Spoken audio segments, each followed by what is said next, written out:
What it do, man? It's your boy Hot Boy Guttah, and I'm back in the building on GUP. I am him because he is me. And today, man, we have a very, very special guest, man. My boy from my hood, one of my best friends, man. I grew up with this guy. I almost been knowing this dude for 30 years. Finally got my boy down here in the underground, man. My boy J.2.O. J.2.O, man, what's going on? You know it, man. You know it. Mr. You feel me? Hey, I'm blessed, man. Another day above ground, man. Hey, man, how you doing today, man? You good? Man, I'm blessed, my brother, man. Finally got a chance to get off that road, man, and finally get back in the studio, man. It's been a minute since me and you been in the studio. Yeah, last time we was in the studio, we was doing music, and after that, we was doing filming. So today we doing something a little bit different. You know what I'm saying? You sitting across from me as a guest to a host. So pretty much like a Stephen A. Smith. No, like a Shannon Shaw. We gonna do like a Shannon Shaw. We gonna see if we can get a Cat Williams type of interview. Nah, hold on. So we going viral like Cat. We gonna try to. We gonna try.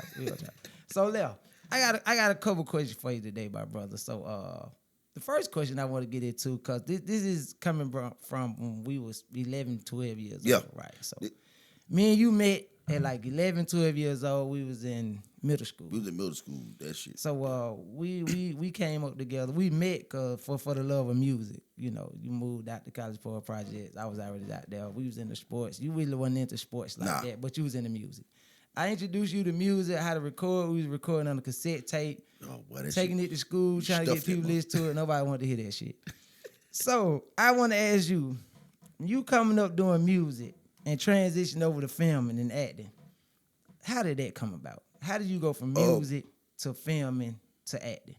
Now, see, the music shit, we was in the hood, and that was like our getaway. Like, we just freestyled all the time and shit like that. Because, you know, first it was me and Nino. Right. You know, me and Nino cool, and you and Riri were cool at first. Right, yeah. And then that shit transferred because it's like, me and you came with that music shit. But on top of that, when you said, hey, bro, you don't know how to motherfucking rap, I say, shit, well, let's do it then. Right, you put the goddamn shit, I said, we're finna rap on. My boy had the goddamn long ass fucking radio with the goddamn tape with the stuffed in shit. Yeah, with the tissue stuffed in the tape. Yeah, had the tissue stuffed in the back. You couldn't record without the tissue. Couldn't record without that tissue. Yeah. So we put that bitch in there, and when we did that shit, I was like, hey man, what the hell we finna do there? He said, boy, if we record over this shit.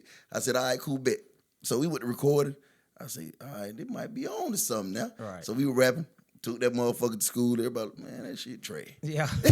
Then nobody like it because we was rapping over another person's song.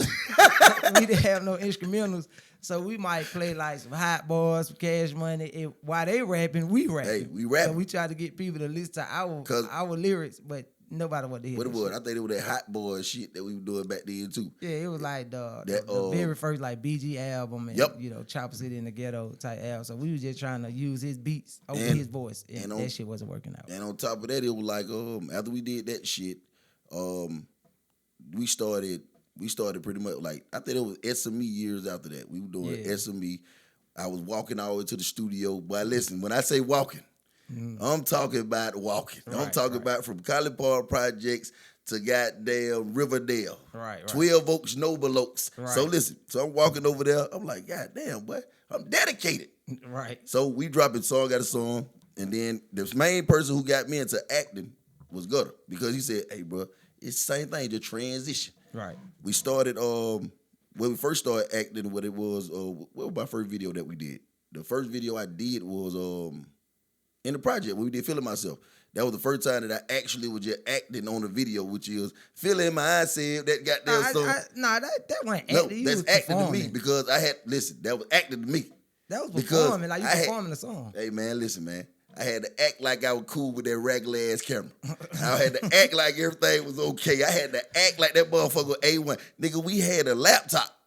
So nigga, I'm acting like this shit is goddamn what it is, Benny Boom film. What he's talking about with the laptop. I was filming them from a webcam off a laptop that I got from CJ. Like Benny Boom. What it is, Quavo Dollar. Yeah, my boy Quavo Dollar, man. Shout out Quavo, man, for bringing that laptop over there, man. Quavo Dollar was the one who brought the computer over. He said, I got this old laptop. Yeah. The computer shut down.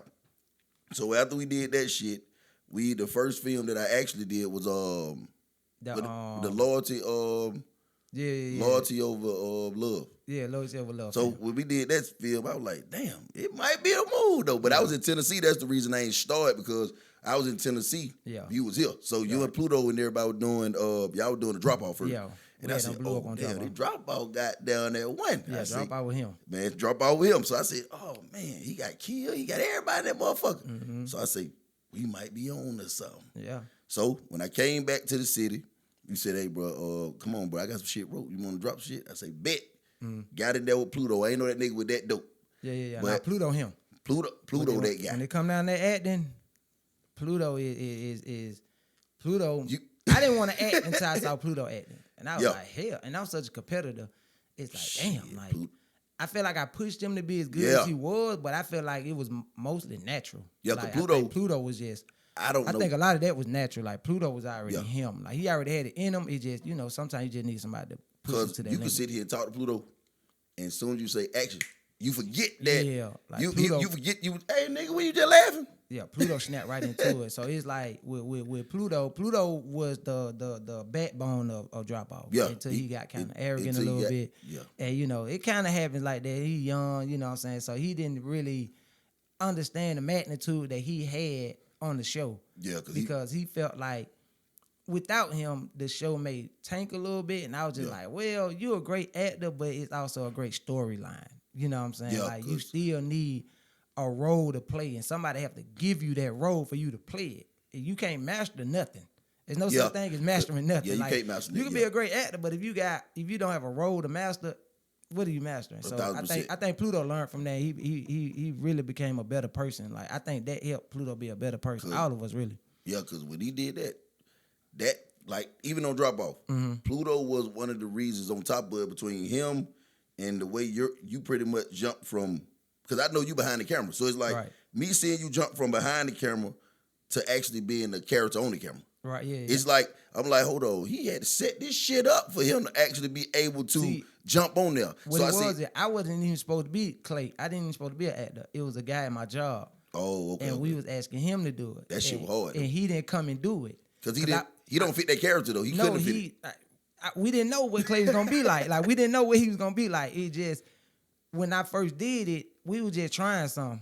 And then I didn't want to put it out, but Pluto and Scro wanted to put it out. So I was like kind of embarrassed because I'm like, man, this shit trash. No. So we put it out. Everybody was like, when episode 2? I was like, ain't no episode 2. And everybody was like, it gotta be it. So we freestyled another episode, right? So once again, Clay, you always saw Clay at the end. So it wasn't rope? No, not the first 2. You just had the characters in your mind of who they was gonna be. We were just freestyling. Like I was just coming up with stuff off the top. Like when we did music. Like I stopped writing and I just come up with the verses in my head, remember them, and then I just I thought that shit was rope. Nah, I didn't start writing till the 3rd episode. Like when Swag and everybody got involved, that's when I started writing. Because I started researching how to write. I didn't know how to write a script. Oh. So then I started researching it. See, that right there, that's a Jew, because people thought that shit was rope. I ain't gonna lie to you. Yeah, a lot of folks thought like every episode was rope, and I was like, nah, a lot of episodes wasn't rope. Like I literally was just coming up with stuff out the top of my head, telling them what to say and how to say it. But I was more focused on filming, not like dialogue. Okay, so you didn't focus on the behind the scenes shit like you told me about when you like, hey bro, you gotta do this, this and this, like the storyboard and all that shit. You didn't think about none of that. I ain't know nothing about nothing. I just grabbed the camera, film it, get back and edit it. See, that shit blew the fuck up, because like even right now, people still want more Drop Off. Yeah, man, it's hard to do. But like love, like when we dropped with it, Loyalty Over Love. When we did that film, it's like the shit hard to the point where people said, "What part 2?" Right. You didn't even write no part 2, but it's like I had to sit here and say, "Hey, bro, I got a part 2." What? Like okay, with the filming, the music and the filming, I feel like they separated. Yeah. Like the I feel like with us and filming, we could be more creative with filming. Yeah. Than music. Way more like creative. You gotta catch people's attention from a beat to a hook to a verse and all that. Filming, you ain't really gotta catch people's attention with no beat or no verse. You just gotta catch people's attention with the idea of the story. 1,000%. If you have a dope storyline, people gonna watch it. You know what I'm saying? Like the actors ain't even gotta be that good. Look at Tubi. Like people on Tubi is flourishing. Hey, and the production is trash, Tubi but my the shit. story is dope. Like some people writing a dope story, and people are telling me about a Tubi movie, and I'm like, why y'all watching? They like, cause the story. The story fire. It's Yeah. like So okay, I want to ask you this: how did you end up on Love Lost? The show is Scroll. You each girl and all that. And what happened with that show, bro? Cause I cannot find it on YouTube no more. Nah, it back now. It's Take me from the beginning. How did you even end up on the show? I had wrote my boy Scroker. He said he doing some interviews or whatever for it. So I said, all right, cool. Let me send out my resume or whatever for it. Cause he said send out the Instagram and do all that stuff. Mm-hmm. Even though I knew who it was and that my partner or whatever, he said he gonna treat it as a business and go ahead and just you do this. You send it out your resume, what you done did or whatever the case may be. Like these certain characters. I said, all right, cool, bet. So I wrote him, told him, he said, hey, bro, where you at? I said, shit, I ain't even here yet. He said, all right, cool, when you get here, just hit me up. Mm-hmm. So when you said where you were, you was still in Tennessee? I was in Tennessee. Okay. So when I was in Tennessee, I had wrote him about that role, and he was like, damn, bro. He said, we got characters already fit. He just trying to put me in, trying to find a role for me to get in. Okay. So when I got here, I was like, damn, who the fuck I'm going to be? So me and Dan, he had hit me back and said, hey, bro, I think I got a role for you. Whoever it was who was playing, I think it was a girl who was supposed to play Capri, my character. It was a girl that's supposed to play my character Capri, but she couldn't do it. So they flipped it. And I was talking over there. I said, hey, man, so Capri supposed to be like a homegirl to Kizzy. Okay. But we ain't never show that part, but it's like we changed the whole script. Kizzy supposed to be my homegirl, but at the same time, I was supposed to be a female, my character. Okay. But I flipped it and said, damn, so I'm going to be like a transsexual, ain't it? So Capri is like a transsexual. If Capri's supposed to be a girl, that supposed to be my homegirl. So it was already wrote for a girl. It was already wrote for a girl, but I flipped it for a guy. So I had to tell him, I was like, hey, man, this right here, we got to flip it to go ahead and try to fit a guy. I said, so let me go ahead and try to flip it to fit a guy. Okay. So I flipped it. They say, hey, bro, you killed that. You killed that shit. I say, appreciate it, man. I'm glad y'all like it. I'm glad y'all like it. So you had to like audition for the show? I ain't auditioned. I just sent in. I had wrote him and told him, "Hey man, I want to. I'm interested in being on the show and all that stuff." I sent my Instagram and everything over, even though he knew it. I'm saying like when you say you sent over your Instagram, what do you mean like? Like he wanted my page and everything. Like I went through the same thing. Even though we was on Instagram, I still sent over my stuff on Instagram for like Love Lost, like so loyalty over love. Like I sent him my information. Yeah, showed him my stuff that I did. Oh, okay. Like I sent him like loyalty over love, even though he already knew it. So all the work that we had did. All the work we did, I showed him me in it. Yeah, like I showed him me in it. So that kind of like an audition. So I sent him that over there. So when I sent him that over there, he was like, all right, bet, bro. So Capri, you can fit Capri. So I said, bet. So you can fit a girl. I can Listen, he said, I got a roll. So when they flipped it, I said, hey, let me flip this motherfucker. Ain't no way. That's the boy that throwing me out. You saying I sent him everything I filmed. But he didn't, it wasn't Stro. It was my boy Rodney. Okay. Rodney had said, bro. Rodney is the writer. Rodney is the writer. Rodney said, hey man, I need somebody to fit this role, to fill a role. He was gonna change the whole role up, but I read over, I said, I just stick with the role. I just know how to switch it. Right. I said, just send the paper over. He sent it over to me. I said, okay, cool. It's for a girl, but I could switch this shit. There's a lot of words in here. I can switch to not seem like it's a girl. I could switch this shit. I say, because I done did this shit before where you could write something about me like you could write for a white guy. But if that white guy got a certain type of conversation and he can't show up, we know how to flip it to, I could talk black. I could flip that white guy to a black guy talking this way. We know how to do that. Okay. So I tapped into it. I said, man, I feel this is like a transsexual, ain't it? So hey. Love Lost was like for those who don't know, Love Lost was, Scroll played on my show, Drop Off. He's one of the main characters. He started his own show called Love Lost. His cousin Rodney was one of the writers, right? Yeah. So, it was another like family and friend venture that they combined together. They collabed together to do this web series thing. So behind the scenes, what happened to where the show ended up getting taken off of YouTube? You say it's back now, but at one point it got taken off. It was just a disagreement between it's always a conversation that's not had between people. So it's like what it was. What the hell did happen? It was like it was a misconception of Rodney wanted people to pretty much reach out to him when he wanted you to reach out, but that wasn't the case that it was. But as time went on, he ended up calling people, talking to people, and then everything got resolved. But it was like it was a misunderstanding of a conversation that was never had. Okay.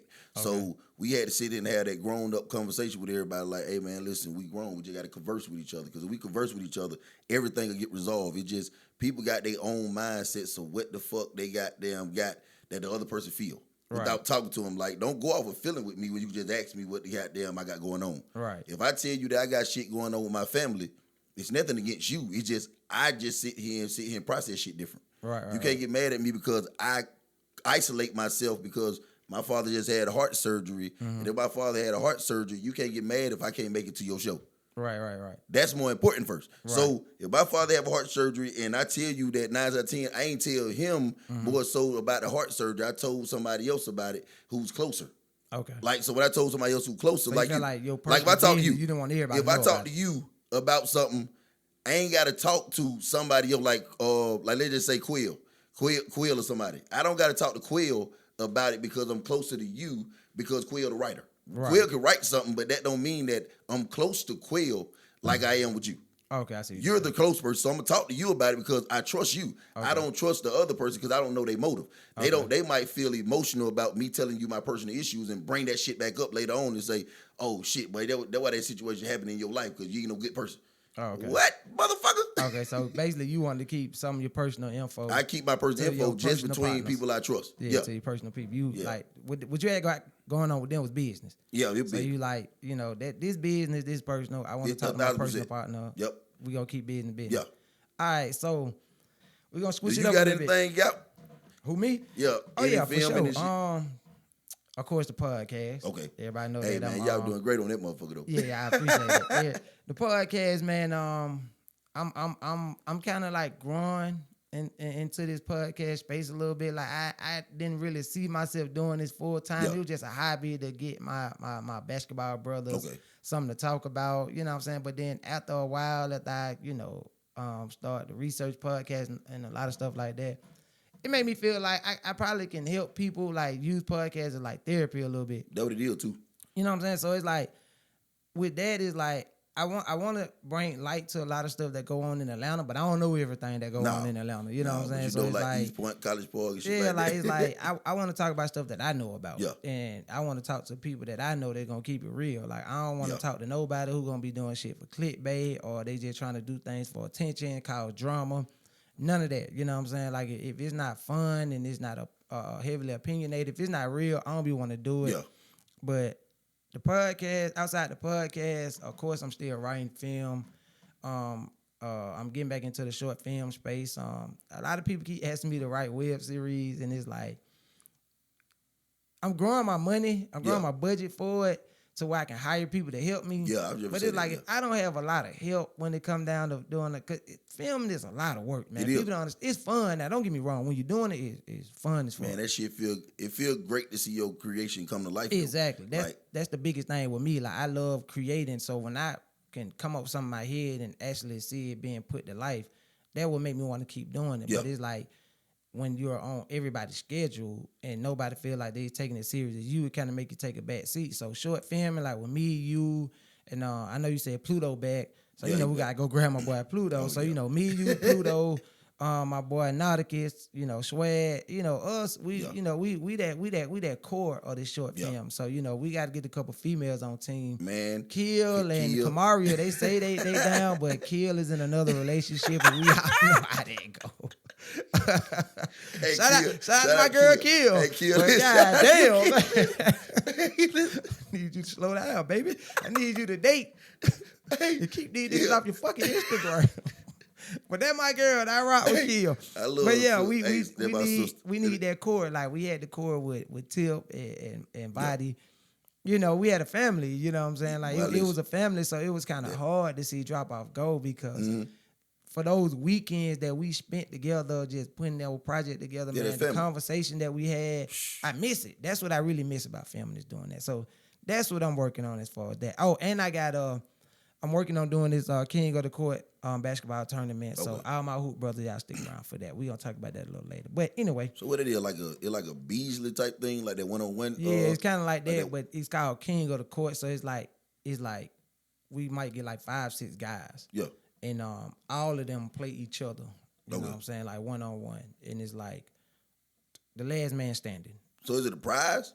Yeah. I'm gonna put up $500 out of my own pocket. Ain't you know bad. what I'm saying? It ain't no entry fee, no nothing. It's just something I want to do for my community. And now see that dope because that's what be feeling shit where they be like, hey man, you gotta pay this fee, that fee. Yeah. And they be like, the fee that you pay, it be so many people in that motherfucker, but it don't add up to what the hell the prize be. It ain't even that, man. It's a hustle at the end of the day. If you put something together, you want to get something out of it. Yeah. Me, what I get out of it is just competitiveness. Yeah. I just love to see guys compete. Yeah. And I love to see guys show their full potential. Me, I'm all about shining light on people. So it be biting me in my ass a lot because a lot of dudes is just so unappreciative of it. And I don't really be caring because I do it from the heart.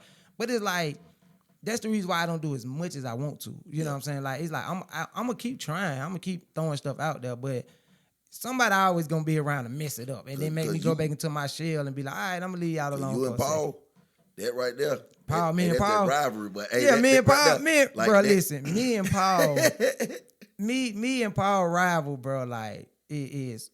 I think we got the best rival in the city. Yeah. Point blank. Period. I don't think nobody rival as far as like a player to player rival is more exciting than me and Paul. Like I got people that don't even play like you. Like you don't even be on the basketball scene and you know about the Paul rival. And you just be interested, like, bro, what y'all niggas got going on? It's like, that's my guy. Shy shit talker. Side growing. Side becoming Side one my of dog, them. man. He be shit talking on that motherfucker. But When I look online, but Side becoming a solid player, though. Like, Side, like, he's starting to back up that trash talk.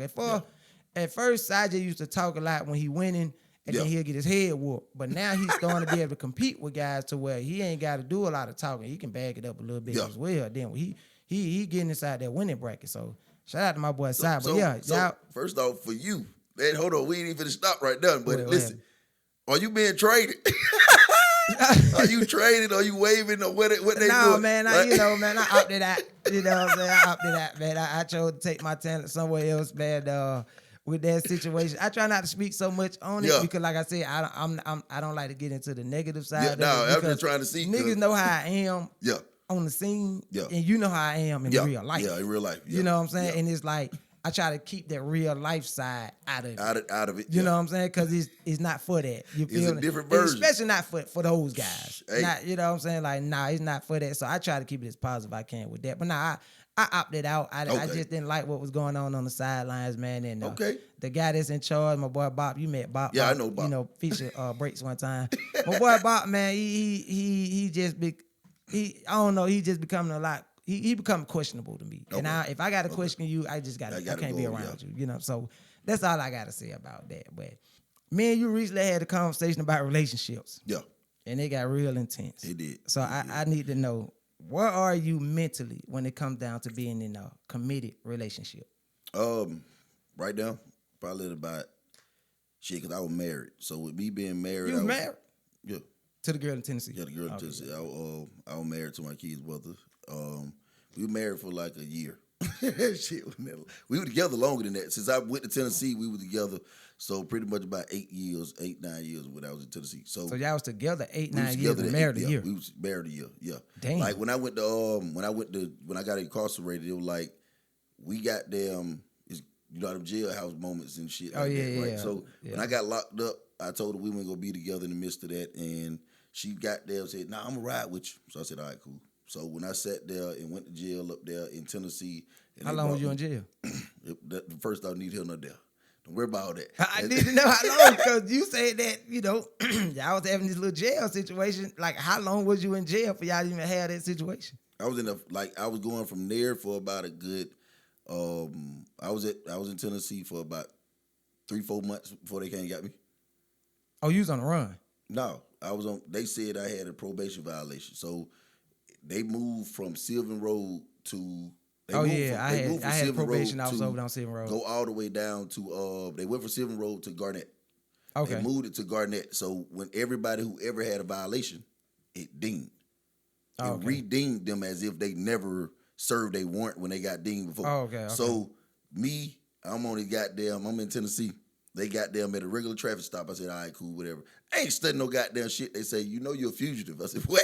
Damn. They say you're a fugitive. So I say, how the fuck am I a fugitive? They say, hold on. Was you and old girl together when this happened? Yeah, we was together then. Okay. I was just coming home from work. Okay. So I was driving to look at the Astro van. Shout out to the Astro You had motherfucker Astro van? Man, listen, man. Listen here, man. Had the Astro motherfucker van. You feel me? Had the goddamn Scooby-Doo.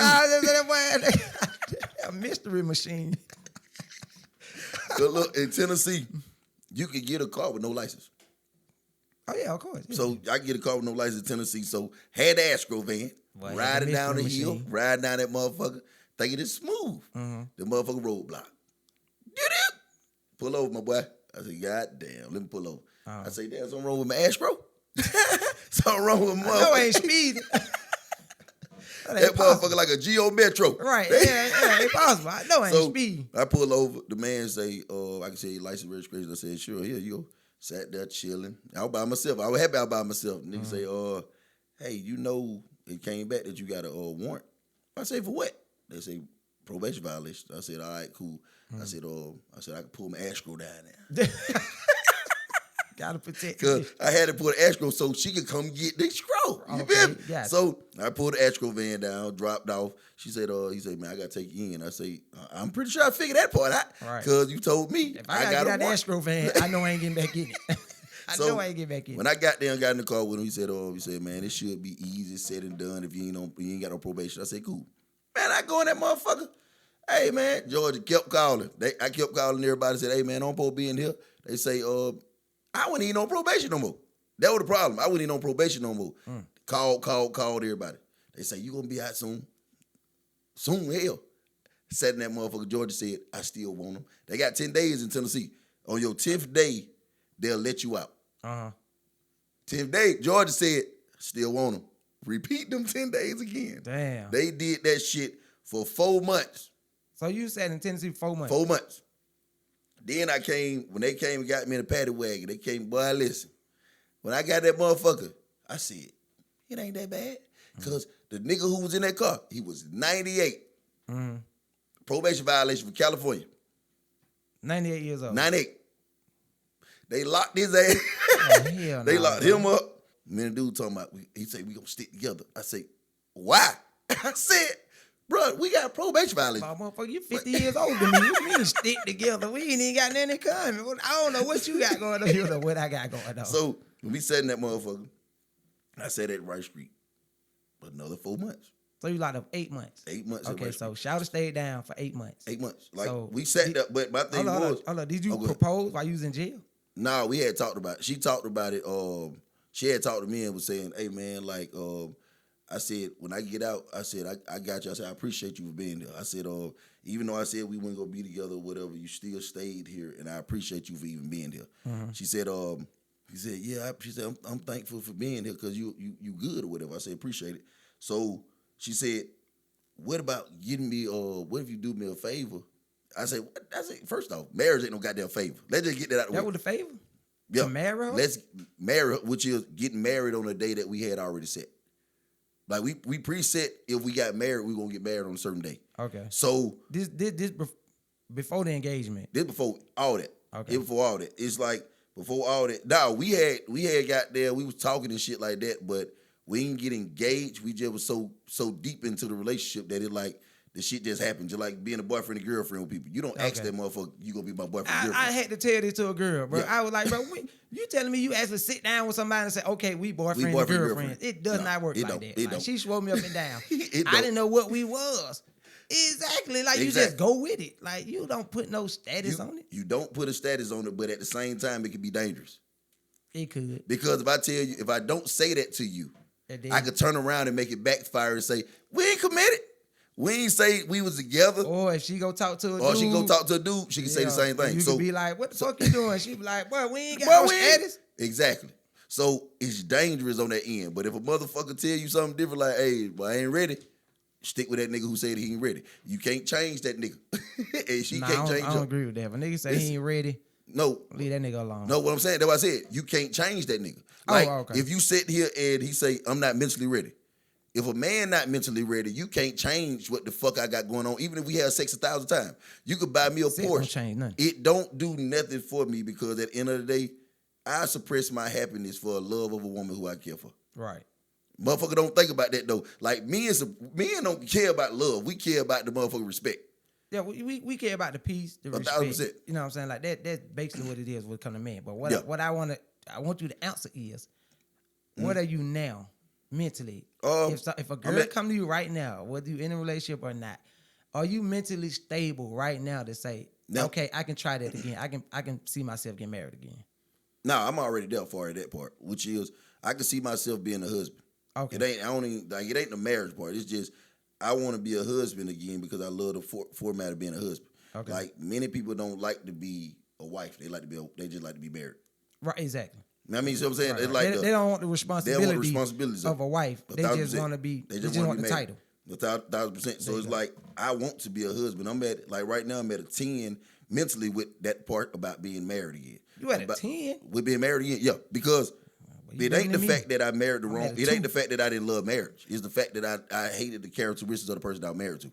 Okay, gotcha. I mean, like she wasn't They kind of plays. They kind of like your fault because you did her a favor by marrying her. That was on me. That's why I said like even that's when a favor. That's what I'm saying. Like even when we failed, I still blame myself because I'm the man who chose her. Right. Like if I didn't choose that person, that means that person wouldn't have been able to hurt me in the process. Right. Okay. So I don't never blame the other person who I dealt with. I can explain to people what happened. Okay. But I'm still the primary blame because I chose the woman who I pretty much spent that time with. Like, even when I seen red flags, I ignored them to try to make them my green. Yeah, we all naive. You know what I mean? See what I'm saying? Like, we ignore our own personal thought processes, which is, I know for a fact that person over there a thief. Right. If I take that nigga to the store with me and he steals something, how the fuck can I blame him? I only can blame me because you already been a thief before I took you in there. Yeah. So I'm just as guilty as you. I knew you was gonna do it when they come to me and be like, "Did you know he was stealing?" Exactly. What you gonna say? No. No. Like, I had a feeling. First off, I don't know he was stealing, but I could tell I that can he see was him stealing, but I won't put it past him. You know where you at with the me getting married? What you at mentally? Nah, you said a 10. I'm a 2. A 2 and Lord shit. Hey, first off, you better say 0. I'm gonna tell you right now, boy. For me to get married, I heard somebody say this, and I think it's true. Yeah. I think marriage is for old people. I think the reason why I think marriage is for old people is because once you get to a certain age, you don't care about certain shit no more. Yeah, you know what I'm true. saying? You really don't care about certain shit no more. At the age of man now, I'm 39 years old, finna be 40 in a couple of months. I still care about a lot of shit. That's true. You know what I'm saying? So it's like, right now, the smallest thing can run me off. That's true. You feel what I'm saying? It's like with social media, we can keep blaming social media. It ain't social media. Is just people expose themselves on social media, but they also expose themselves in real life. It's just we are so naive because we are lusting over this person. Yeah. We refuse to accept the red flag. That is true. People see the red flag, but they don't accept it. Like if we start accepting the red flag, I don't care what a person put on social media. You see it in real life. That's you know key. what I'm saying? And we be like, oh man, I saw that shawty be lying, you know, she be hiding her phone, she be turning it over when we out doing this. Okay, you see the red flag, you just didn't accept it. Yeah. Because you still trying to get to a goal with her. That is true. And that could be sex, that could be financial stability, that could be comfort. You already got your mind made up. So it's like you ignore red flags to finish out a goal that you set early. Yeah. You know what I'm saying? And that's me. It's like I can't get married to somebody because I'm still looking for red flags. I feel like once I get to an age to where I'm not looking for red flags because I don't give a damn no more, that's when I can possibly get married. Because I feel like if I marry a woman that still has red flags, it's like, come on, bro. Like, what are we doing? Yeah, you know what I'm saying? Like we all too young to marry a person off of lust. We still marrying off lust, bro. Nobody's really putting in the time for love because nobody, like you said, you was with your girl 8-9 years before you even thought about getting married. Yeah. And it was a favor. Me, I've never been with a woman that I ever thought about marrying. Ever. I never thought about it. So let me ask you this. Right now, you working on it though. Yeah. Mentally most drained. definitely. Most definitely. Okay, so most definitely. All right, so I want to go back in time a little bit, right? Here we go. Here go this shit. Trip you out. Hey. Some years ago, you got locked up for burglary and fleeing the police with my brother Nino. With Nino and Ruben. Hey, man. Y'all ended up getting caught in the Chattahoochee River. Hey, listen. I need you to break down what Listen. happened that day that led to y'all being chased that to day, the Chattahoochee River, listen. jumping in the river. Listen. You got bit by the dog. First off, I ain't You get got bit by pulled nothing. out by the dog. First off, listen. that first off, hey, Nino. Nino's one of This them. story about he one of them. Nino is one of them. Nino one of them. Listen, if a nigga know Nino, he one of them. He's one of them. All right, so the day that it was, Nino came to the house. I was getting ready to go to. Where y'all was staying at? I was staying in Mount Vernon, right there in East Point off Washington Road. Okay. So we was staying in Mount Vernon off Washington Road. I was over there at the house, getting ready to go to work. Yeah, I was ready to go to work. Okay. But Nino said, Nigga getting ready to go to work, you end up in the hey, Chattahoochee man, River. listen, man. So Nino said, I'll take you up there. I said, I bet, cool. So Hold on, so Nino give me a ride to work. Nino give me a ride to work. Okay. But Nino got Ruben with him. So Nino got Ruben with him. So we just chilling, we just riding. So we riding or whatever. He said, hey, bro, we finna go over here to this house. So we went over there to this house. Okay. I'm sitting there looking at the goddamn shit. So we went to the house. He said, go ahead, bro. So I said, go ahead, bro. All right, so let's go ahead and knock on the door. Hold on. Go ahead mean go knock on the door? Go knock on the door, pretty much, yeah. For what? Hey, man, coast is clear, man. Make So sure you the went and knock on the door to see if anybody's home? See if the coast is clear, yeah. Okay. So we went to the house, went and knocked on the door, or whatever the case may be. We went there, knocked on the door and shit. I sat there, just knocking. Then all of a sudden, I sat here and somebody said, look up. Man, I see the old lady. In the house? Yeah. I see the old lady upstairs. She just looking down or whatever, right?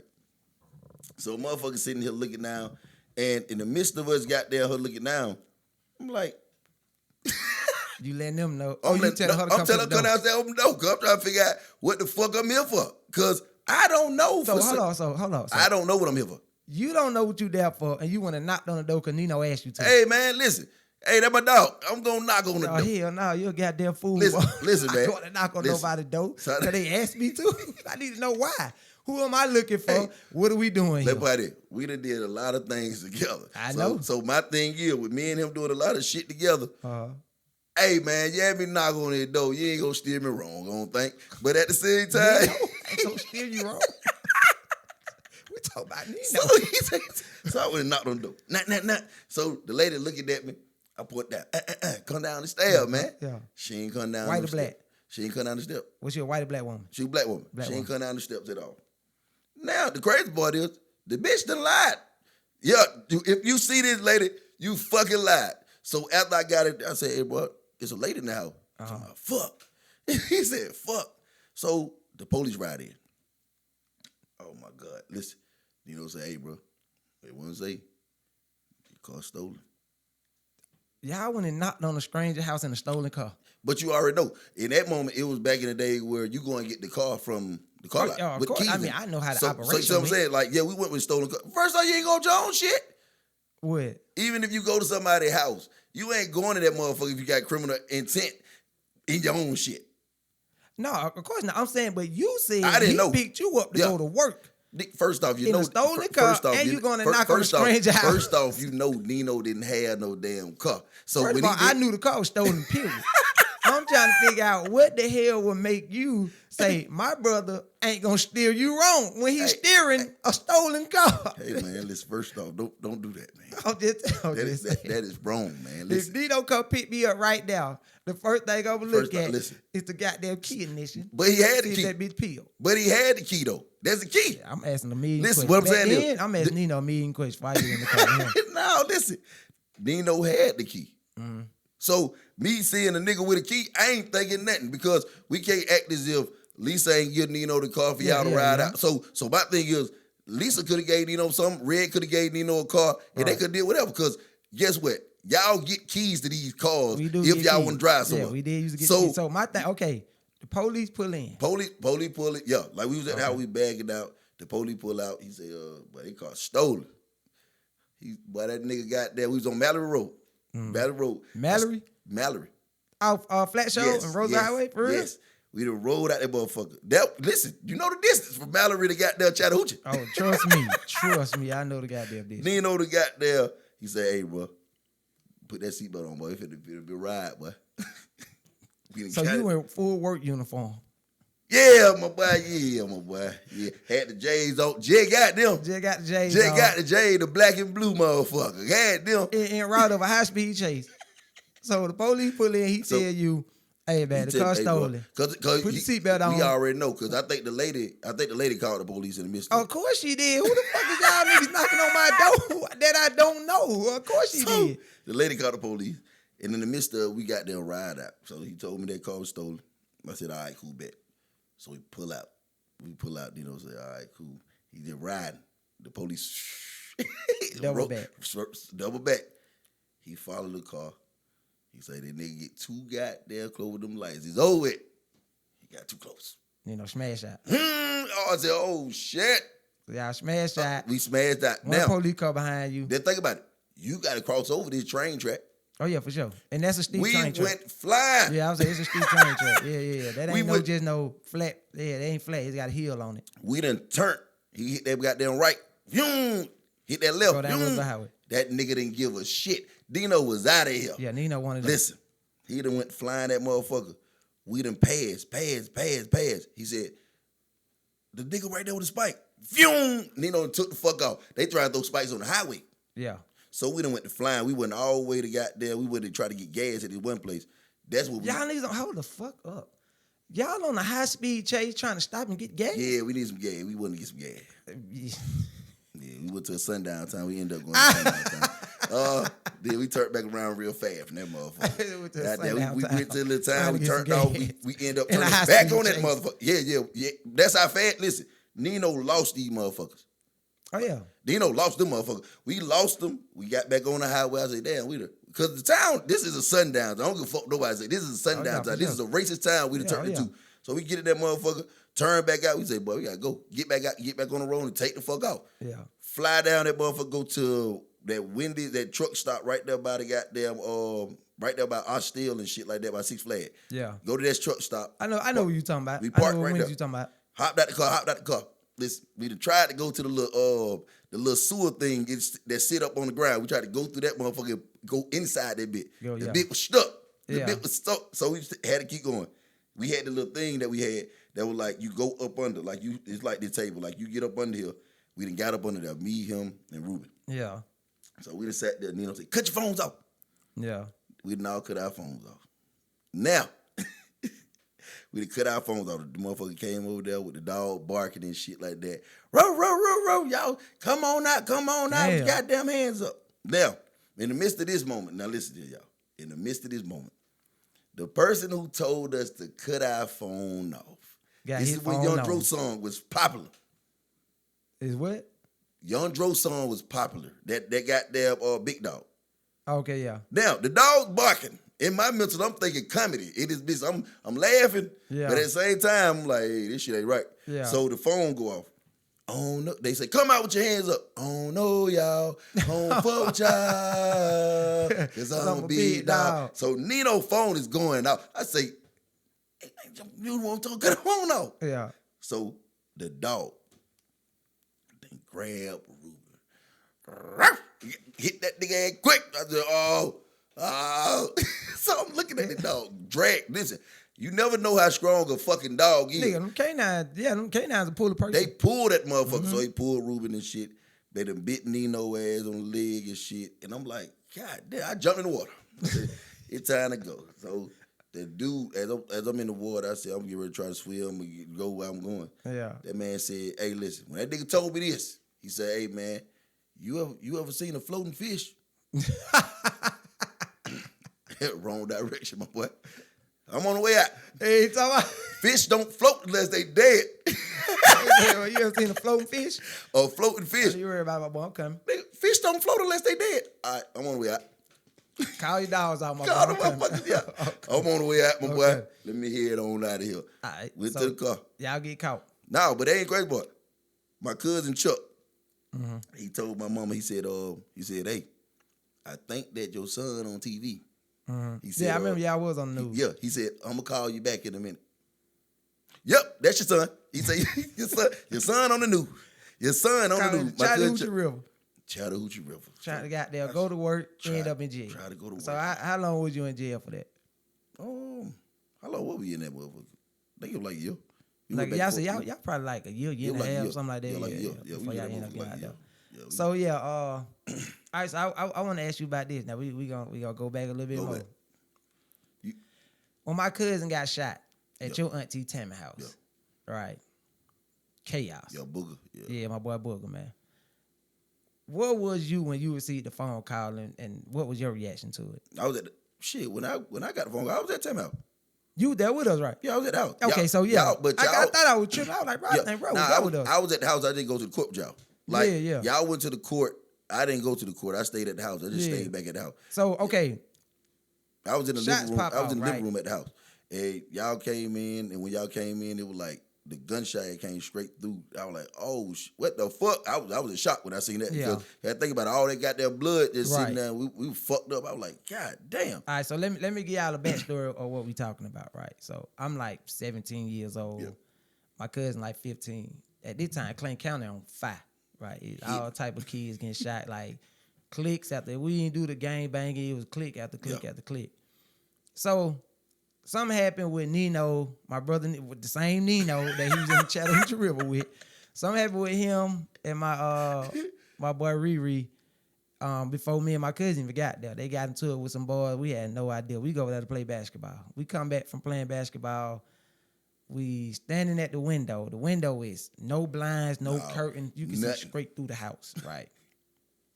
We standing there waiting on his mom to come back and pick us up, right? My cousin had brought his video game over. So I tell my cousin, look, man, your mom ain't gonna be able to see us from here because the house was like pushed off the road in the woods a little bit. I'm like, she ain't gonna be able to see us.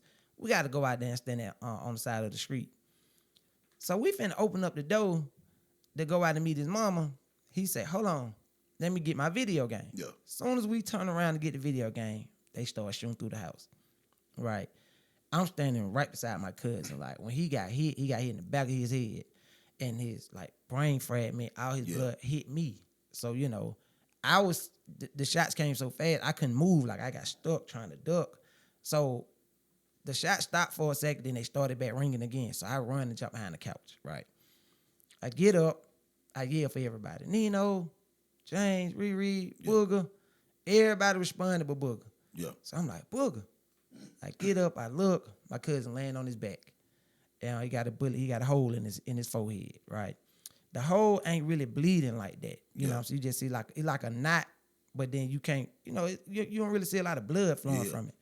I stand over him, he ain't breathing. I yell out for everybody. You know, my cousin down, like, what the fuck? Nino coming out, he panicking at the time. Nino like 14, 15 years old. Nino young too. So, you know, we all kids at this time. You know what I'm saying? Ain't nobody over the age of 18. We all kids. So we panic. Nino, pick my cousin head up off the ground, try to sit in his lap, and all the blood start falling out the back of his head. My cousin had an afro. His hair fall out, everything falls out, right? So while we trying to aid to my cousin, we hear some kicks at the back door. So I'm like, what the fuck? You know, now remind you, now we all in shock. Yeah. My brother crying. Like I think I couldn't even like process what was going on, even cry at the time. You know what I'm saying? I'm the oldest, the boy, I'm supposed to be the toughest one in the house. Yeah. I'm trying to get everybody together. And we hear some kicks at the back door. These niggas trying to get in there. I tell Nina, Riri ass is on the ground, military style, crawling around the house and shit. So I tell everybody, boy, we gotta get a knife or something. We gotta fight these niggas out. They come to this house, everybody dead. We ain't got no gun. So they kick at the door, man. We in the kitchen. We trying to, if they come in, we just gotta do what we gotta do. Fortunately, they didn't get in. No. Right. Fortunately, they didn't get in. So the police pull up, news people pull up. It's chaos, right? My cousin ended up making it, you know what I'm saying? But he ain't the same. Yeah. And I got blamed for that. Yeah. You know, his family blamed me for that. Because you remember, the story was I got killed. Yeah. Everybody was calling my parents, telling them I was murdered. You know what I'm saying? Because, everybody thought I got shot. Yeah. So everybody thought I got murdered. And, it was a bunch of crazy stuff going on. So tell me, like, your point of, when everything happened, what was your point of view of it? Nah, mine was, I had pretty much thought that when everybody went to the court, I did think like it was a story going around like it was Lookout. Yeah, I heard something like that. They said it was like some people that Lookout knew. And he didn't intervene and stop the shit. He knew. Yeah, he heard something, but he didn't let us know. He didn't say nothing. Like, you didn't tell nobody. So like that was like the story that people going with. Like, hey, Lil Cap knew something about it, but kind of find out it was like then some shit went on where the shit hit different because of who it hit. Because like if it would have hit somebody who was hot. Like, if it like would have hit me you or Nino, somebody like that, they'll be like, wouldn't have been that bad. Maybe it's something that they did. Right. But if it's with it being Booger, he don't do shit. He don't do nothing. He chill. He just stay to himself. Like, so on the road student and everything. So it's like when that shit happened, it was like I out of bag with like, damn. But at the same time, it's like I was at shock because it's like I never witnessed that type of situation go on. Now, there haven't been some times where we spoke on it about what happened back in the day when that party had happened at Southside Mafia party with Bishop. Well, Art. Yeah. Like back then, but outside of that, it's like you don't really see too much shit like that up close in person with somebody close to you. In your house. You know what I'm saying? Yeah, and close to you. Like somebody close to you hit different. Right. Like even if it's somebody who you just hear about, it don't hit the same if you get hit and don't know this nigga. Right. But folks you know, I don't even know if you're gonna live or die. Right. That shit scary. So I'm sitting there like, I'm in shock the whole time. But then when you sit here and say, Lil Cap did this and all this shit, I'm like, damn, this somebody we know. Mm-hmm. Like, what the fuck issue with this person have? Right. So that really fucked up a person mentally in the midst of that shit. You like, damn, Lil Cap, what the fuck? Why you didn't stop it? See, what I heard was that, because, you know, them niggas was going to North Clay. Yeah. So that's how they were saying, like, Lil Cap, but we spoke to Lil Cap. Yeah, Lil Cap, yeah. Lil Cap said he didn't know nothing about it. He didn't know shit about it, He said that he knew the dudes that had something to do with it, which, you know, we did what we had to, you know what I'm saying? You know what I'm saying? Get that. You know what I'm saying? We did what we had to do. But he was like, he knew the dudes, but he didn't know them like that. Yeah. He thinking like everybody think like, man, these niggas just talk. These niggas just talk. You know what I'm saying? I heard them niggas say something, but I'm like, man. They ain't gonna do shit. Y'all niggas ain't on that type of time. You know what I'm saying? And that's what it was, because Eastgro was the one that brought it to us about Lil Cap. So Lil Cap ended up coming out to the projects. Yeah. So, you know, we on like, you gotta let us know what's up. So Eastgro rolled up on Lil Cap.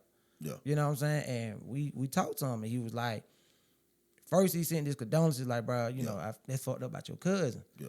And he's like, Eastgro like, yeah, bro, we saying that you supposed to have something to do with it. He was like, what? He was like, nah, nigga, like, I know the dudes that did it, but them niggas ain't like us. Yeah. You know what I'm saying? He was like, I don't know what happened with Riri and Nino them, but Riri and Nino had done beat one of the boys up real bad. Okay. You know what I'm saying? Which I didn't find out till later.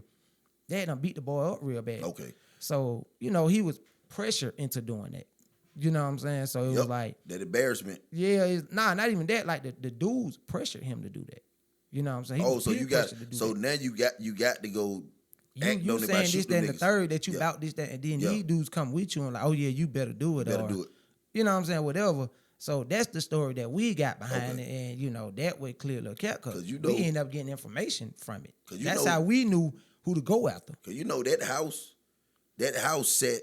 I ain't gonna lie to you. Behind that shit sat so smooth where it was at the top of a fucking hill. Mm-hmm. You could shoot from the woods down to up at the house. And that's how it happened. Like they shot down. That's exactly what they did. And that's how it angled. You know, they determined that from where Booger got hit at. They said it came from the bottom up. That's why the hole was at the top of his forehead.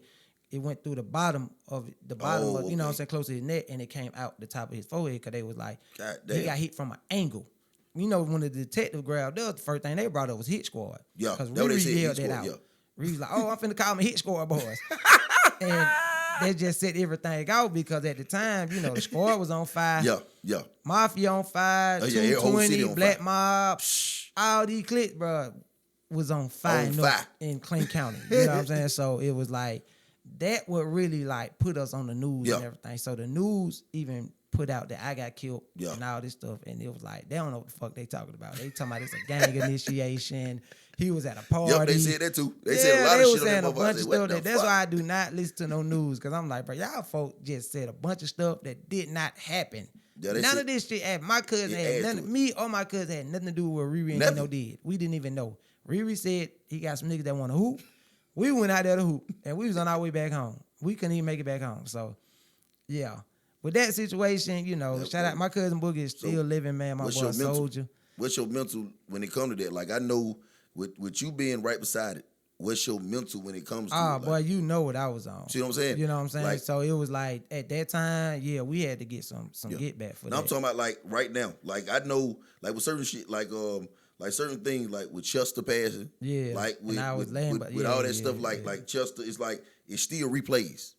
Like moments like that, do it still replay in your head about like with flashes? I mean, with Booger situation, I don't take threats lightly. That right there, like, but I don't take nobody. Nigga, a dog can say he gonna do something to me, and I take it serious. So you don't pretty much, A baby can say, "Boy, I'm gonna slap you," a baby, and I take it serious. Like that's what it traumatized me to where anybody can say anything, right? And we all look at that like, man, that nigga ain't like, you never know who, like what, never know. Especially if somebody get peer pressure, or especially if somebody's scared. A scared person will do something to you before a tough nigga will.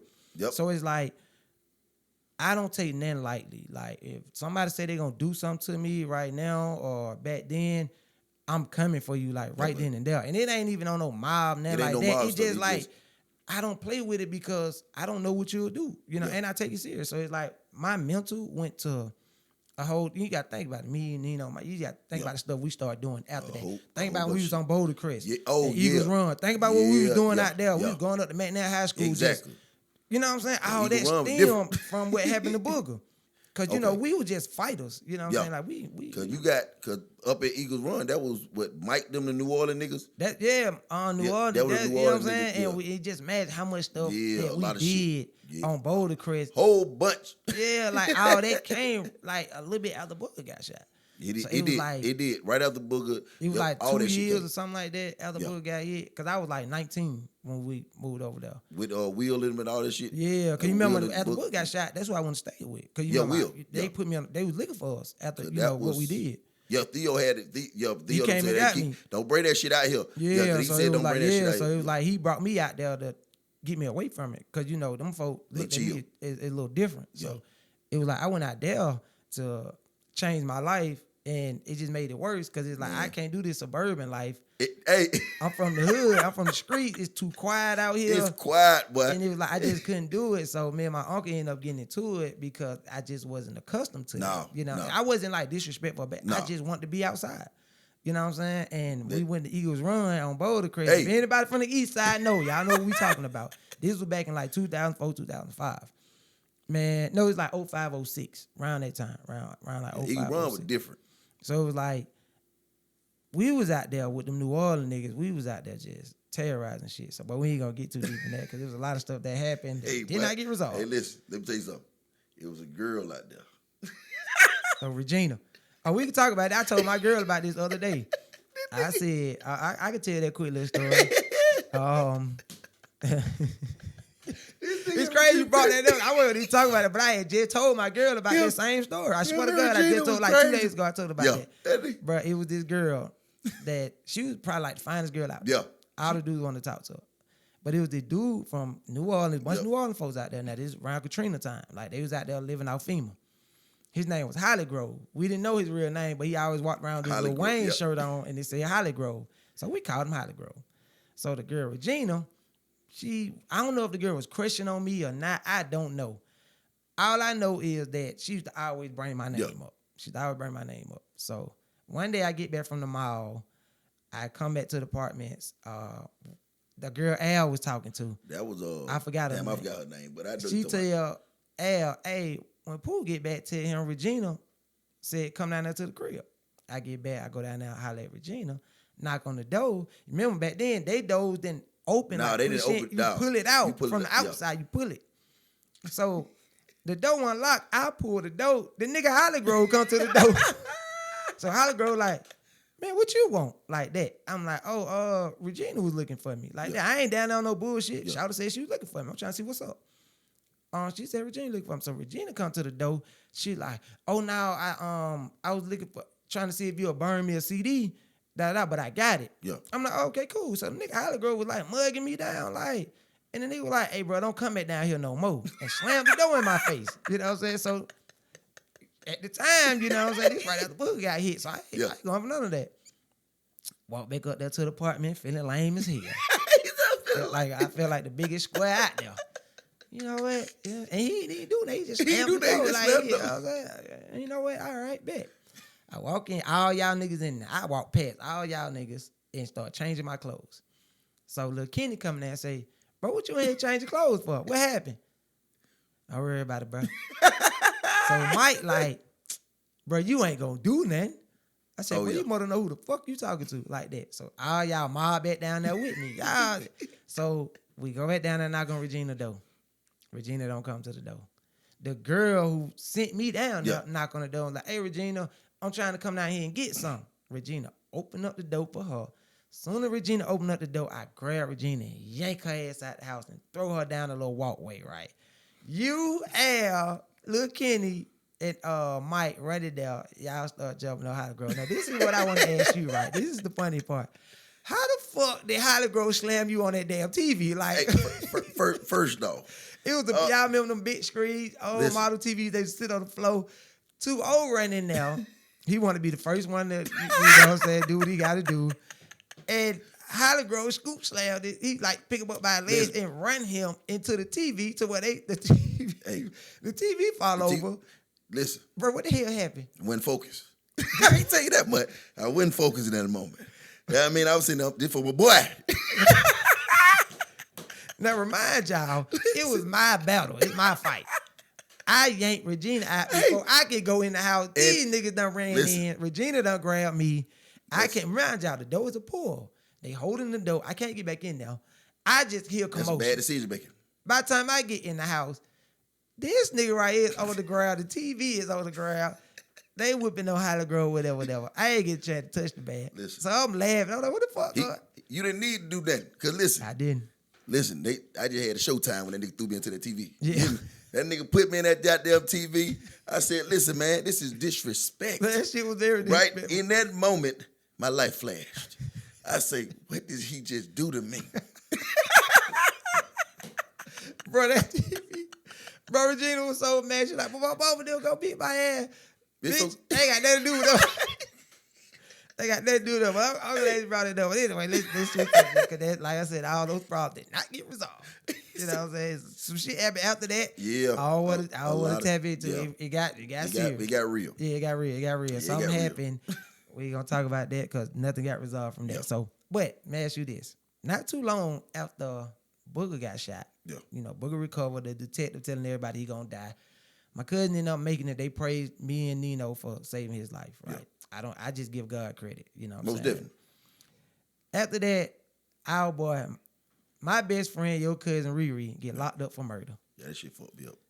Riri get locked up for murder, right? He's with this girl and this boy.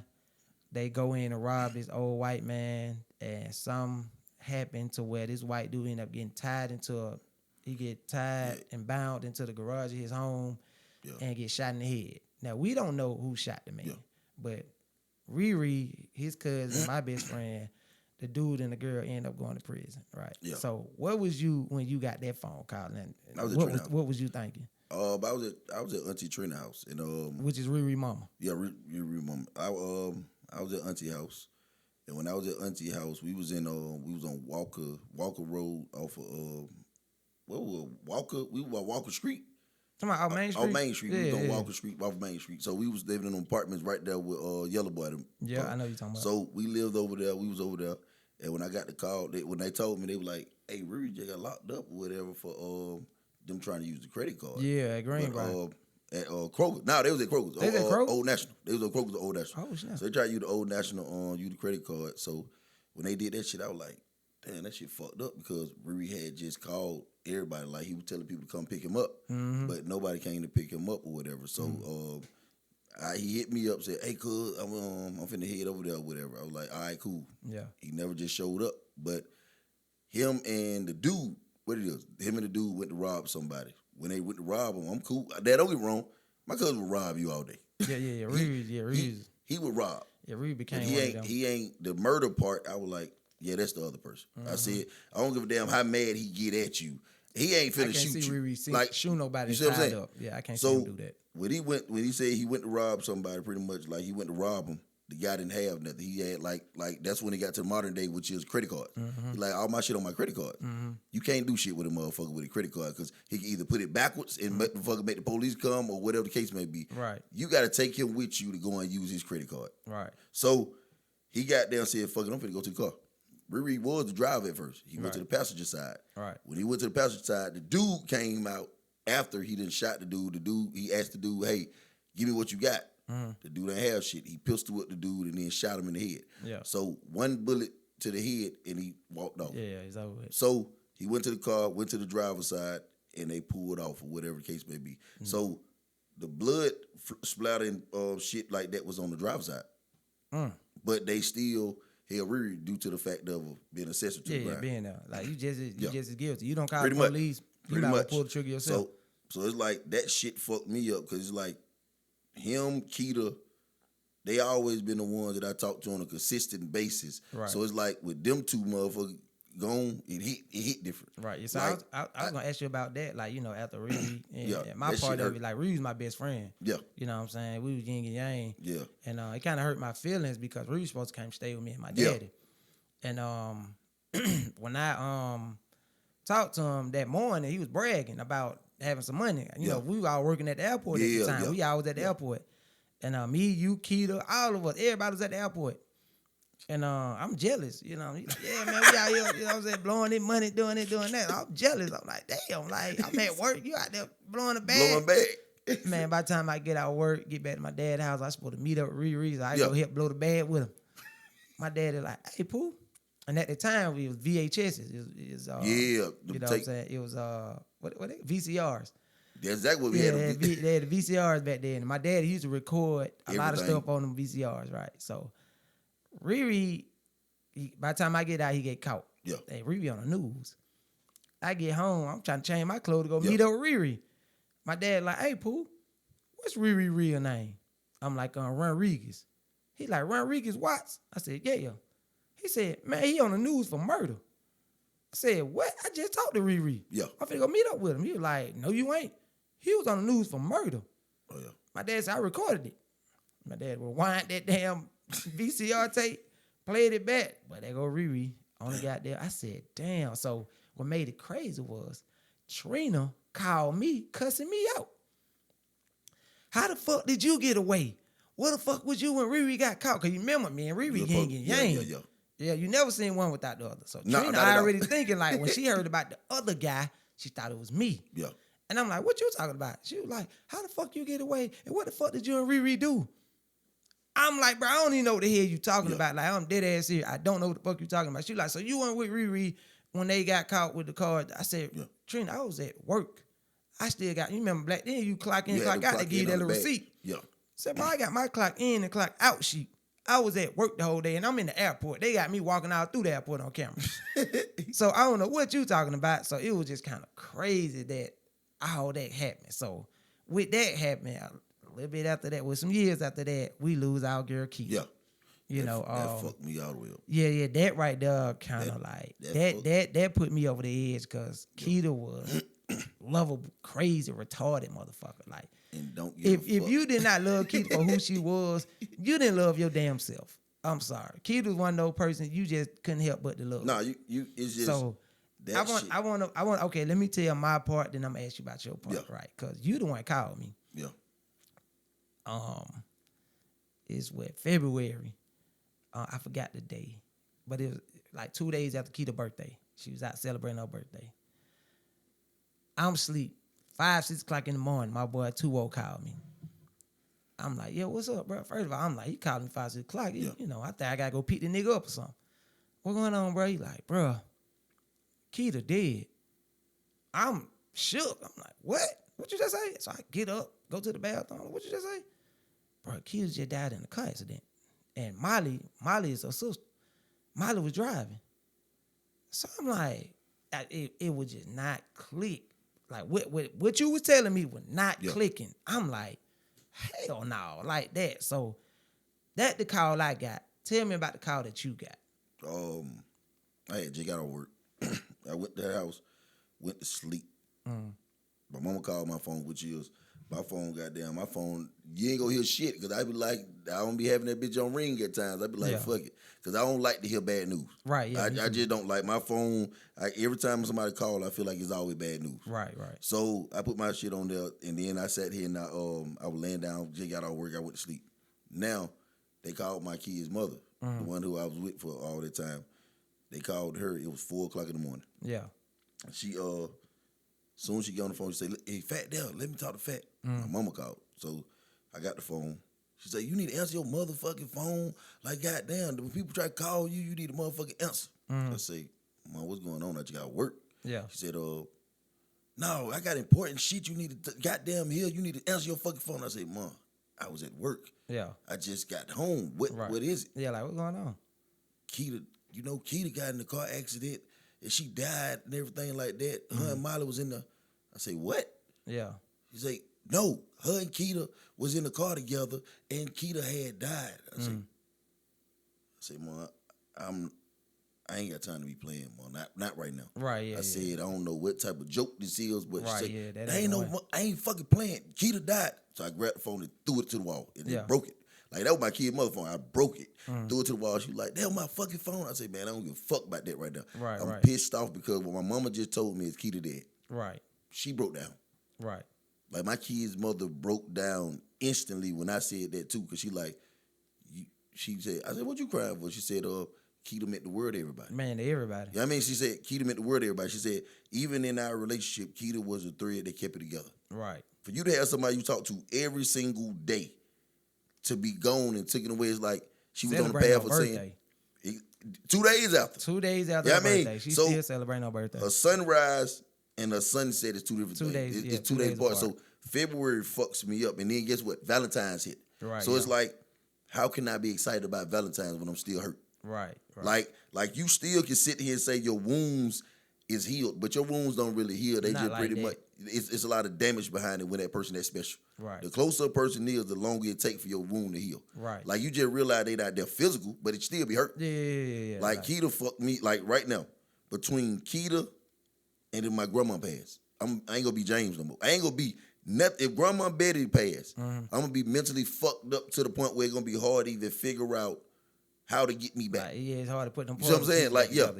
Like, how y'all were when like how you were for a while with Grandma passed, when your grandma had passed. You fucked up for a while. Like, I was like, so Keita, and then that was like another major one. Like, after your grandma, Keita was a major one. Yeah, so you know what I'm saying? That's what I was telling people, like, bro, when I got the news, because people, like, if you don't know me and Keita, you wouldn't understand, like, the relationship. You know, I've been cool with this girl since she was 10 years old. Yeah. You know what I'm saying? And we never had a fallout, no nothing ever in our life. This was the girl, like, when people say you cannot have a female friend and just keep it that, you can, but me and Keita, like, we grew to that. That's the key I tell people. You got to grow up with that person. We grew into, like, we tried our little dating and all that, but then we understood, like, that's not us. No, that's not us, We real cool as, like, friends, you know what I'm saying? And that's what kept our relationship, you know what I'm saying, almost 30 years, you know what I'm saying? Like, to where it's like, I didn't have to do nothing for her. She didn't have to do nothing for me for us to still pick up the phone for one another. You know what I'm saying? She'll look after my kids. I look after her kids. Exactly. Like, and it was like, bruh, like you said, Riri been gone. That was my best friend. Keita was just as big as my best friend Riri was. So it's like, damn, you lose two people that you could talk to whenever. Yeah. And it's like, everybody know I put a gun in my head on Facebook Live and all that shit. You know, I had a mental breakdown. Yeah. You know what I'm saying? And it was just like, it was a lot going on. You know, I'm in a relationship that ain't working. Yeah. You know what I'm saying? It's just so much was bearing on me at that time. And to get that news at 6 o'clock in the morning, and I ain't saying I was ready to check out, but I ain't know how to feel. You know what I'm saying? It was just like, damn, like. It's a lot. That shit right there is a lot. Like, even, like, that's why I said, like, that's why I'm glad God gave me the access to be able to make music. You see what I'm saying? Yeah, like, you'd have an outlet. If I couldn't make music, I would have been out of here. Because my mental shit, we was on the way down to goddamn come see Keita. We was trying to come see Keita. It was like, in that moment, it was like it was ice. It was like, when Keita's birthday had passed, it was like ice and shit on the ground and everything. So we was coming from Tennessee it was more ice in Tennessee than it was in Georgia because it's colder there. Yeah. So when I was coming from Tennessee, we were going down the hill. We tried to get here and goddamn celebrating shit like that. The car crashed into a tree. Damn. Like our car crashed into a tree. Me, my ex, and the goddamn kids. We was in the car, so that fucked me up too. Cause like on my way down here, I was supposed to be her designated driver though, because she know I don't drink. So she like he was gonna be my designated driver. We had it all planned. I was gonna drive for her. I would do all that. Then it turned around and she had Molly because I couldn't make it. Right. So that shit fucked me up because always when you're supposed to been there. Yeah. Like you supposed to been somewhere in the scene of that moment. Yeah. It wouldn't have probably happened. In your mental, you like that probably wouldn't have happened if I was there. I would have told you we weren't going. Right. Like if I would have seen ice and shit around. They was going to another spot. They were going to another spot after the spot. Yeah, after they already hit a spot. Yep. So it was like, damn, like, somebody else would be like, nah, we gonna go ahead and y'all already fucked up. Like, cause that was with what his name is Shamarko. They was Shamarko first. Oh, they was with him first. Shamarko first. Like if you look on her page, you'll see a picture of Shamarko, Guttah, and all them all together. Because Molly and Shamarko was like this. They were cool. And Shamarko was at the party with Guttah. Yeah. Like, he's a regular dude. He's just a regular dude to everybody. He's not nobody major. He's something to social media. Like, we've been knowing that nigga. He's been on Watch the Road. Like, come on, bro. He was on he was at my mama's house as well. Before that, he was at my mama's house. And they did that Larry, don't leave me, Larry. He had did that thing in my mama's bathroom. So Shamarko been around forever. So he went to the party. They was celebrating, they was enjoying, and then that situation happened. I was like, oh my God. I want to ask you this, because I saw Molly not too long ago. What's like, is Molly still going like through court and all that with that? Yeah, I think, she's still going to court. For real? She got to go to court. I think it's this month. I think she got to go to court this month. Man, I really hope don't nothing happen to Molly. Because I don't look at that as her fault. It's not. What happened should be punishment enough. It hurt. You know what I'm saying? Like, don't do that extra. What people don't realize, Guttah and Molly was close. Enough. Like, regardless of anything, even if like Tammy kids, I love all my cousins, right? Tammy kids is similar to Eddie kids. Right. You see what I'm saying? Like we can be at war with each other. Nobody else can be at war with us. Yeah, nobody else. You see what I'm saying? That, yeah. So that's why I love my cousin them so much, because the world can't be at war with them. They can be at war with each other. Right. So even if Guttah mad at you, the world can't be mad at y'all because I'm mad at y'all. She's still gonna stand up for y'all. Like, they gonna be like, when y'all just argue, we would just argue. That ain't got shit to do with y'all. Like, you better go on about your business. Exactly. Even if you my friend, don't jump in it. Like, even if you my friend, don't jump in my family affairs, because we could get cool in 5 seconds to fuck you up, and then you'll be like, God damn, I'm trying to help. Yeah, we'll be hitting. You jump in. All of a sudden, you getting jumped. You trying to figure out what the hell going on. Exactly. Like, but you don't get involved in that. Like, that's how Guttah is. And Guttah would ride for anybody who she motherfucking love. Right. That's what made it hurtful, because people to this day try to ask me why I never posted Guttah. Yeah. Like, nigga, how the fuck can I post somebody? Like, come on, bro. Like, that person right there, because my memory of her, to this day, I still never posted that, because it's like, nigga, I still got poems that the girl wrote about me I haven't read yet. Yeah. Like, nigga, that's, like you said, that wound doesn't close it don't close. So, and if you read it, any little thing can open it back up, and I can just be in fresh. a messed up, I'm like, be in a messed up space in my head, and it's like, nah, man, I just want to relive our memories.